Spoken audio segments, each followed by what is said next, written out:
Someone just waking, Adam rises from his bed, commences dressing. Now that he is on his feet, he can see through the window a tall cypress that resembles the Grand Inquisitor's mitre. This past night he dreamed of the auto da fe. For some reason, since he settled in Israel, he has hardly ever dreamed the events of his own life. Instead, he dreams events of centuries ago, concerning persons whose fate has only the remotest connection with his own. At night, his own life is censored, while in its place he sees public bonfires. Last night, the Grand Inquisitor was burning a certain book. It seemed to Adam that the name of the book was Faust. Despite his feeling that the book, to a great degree, deserved to burn, the business pained him. The Inquisitor, with his black conical hat, though true to his name, was, after all, burning Faust. Today breaks like a blitzkrieg. From the street, voices climb into his room. The noise of cars rushing downtown jumbles with the usual clanging of the milkman's bottles. Somebody shouts, "Mrs. Epstein, your paper!"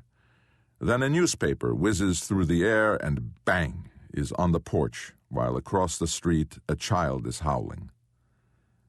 Adam can hear the landlady breathing on the other side of the door. He is certain this refined woman is now peeking through the keyhole.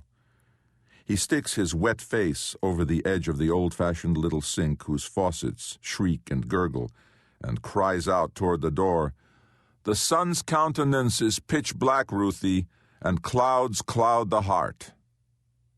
She blushes, poor thing, and her head, which was close to the keyhole, bumps the door. He almost bursts out laughing.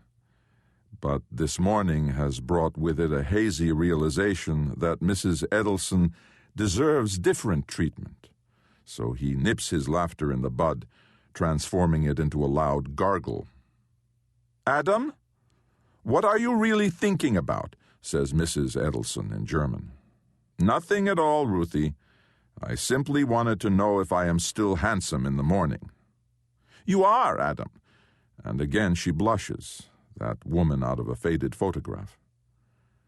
A prolonged silence as he finishes washing. Then Mrs. Edelson giggles just a bit. "It's early in the morning and already we're romantic," she says, half embarrassed, while he brushes his shirt with a silver-handled brush. Adam adores the landlady's German, a language which, in his own words, uplifts you to the height of heights and flogs you with horsewhips. Ruthie still speaks the German of her youth.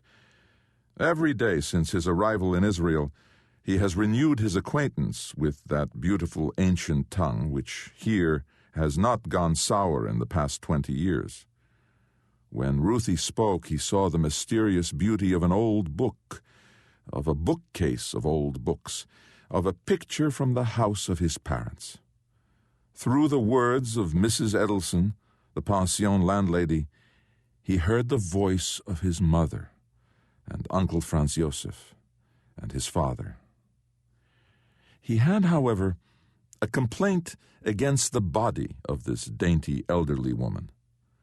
How was her body able to preserve its luster of youth, its resilience, its infallibly smooth skin?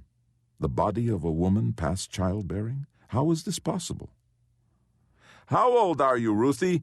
he shouts suddenly. 50, Adam. Don't laugh. Just today I turned exactly 50. Glück auf, says he, and lowers his head into the sink. The nerve of her. With poetic license yet, as lovely as a virgin, a warm body, silver hair drawn back. When she stood naked before him, he couldn't take his eyes off her. Not a single wrinkle in her whole body. What passion intact, as though her body had been frozen years ago and now had suddenly thawed. Right now, though, he is in a hurry. He puts on his fancy blue shirt, smooths out his jacket, carefully shining its gold buttons, every one of which has the emblem of Herr von Hamdung stamped on it.